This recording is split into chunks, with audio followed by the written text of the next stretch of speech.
Good morning everyone. তো মার এখানে এখন রান্না হচ্ছে।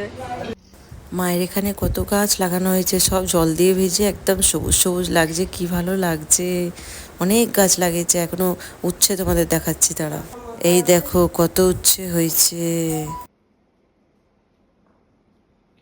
আর এই যে দুধ চা চলে এসছে, এই যে চা নিয়ে চলে এসছি, চা করে দিল মাসি ওখানে। মায়ের এখানে রান্না করে মাসি, ওই রান্না করে দিল, চা দিয়ে দিল। এই যে চা এখন চলছে। সকালে একবার লাল চা হয়ে গেছে, এখন একটু বেলাতে দুধ চা খাচ্ছি।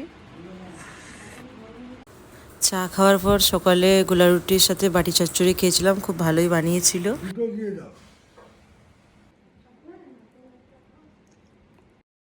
দুপুরে মায়ের এখানে খেলাম ভাতের সাথে পটল ভাজা, ডিম ভাজা, মাছের ডিমের ভাজা, আর এই যে পাতলা মাছের ঝোল ডাঁটা দিয়ে, খুবই ভালো হয়েছিল। আর সাথে এখানে আমও আছে, দইও আছে। আর এখানে সন্ধেবেলায় মা সন্ধে দিচ্ছিল, ভালো করে বেশ ঠাকুর এখানে সাজিয়ে রাখে লাইট ফাইট দিয়ে, ভালোই লাগে বেশ। জীবন অধুরা আর বেকার হ্যায়।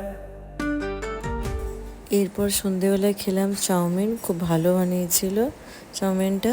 তারপর রাতের দিকে ডিনারে ছিল রুটি দিয়ে কাবলি ছোলা, দারুণ লেগেছে ওটাও খেতে।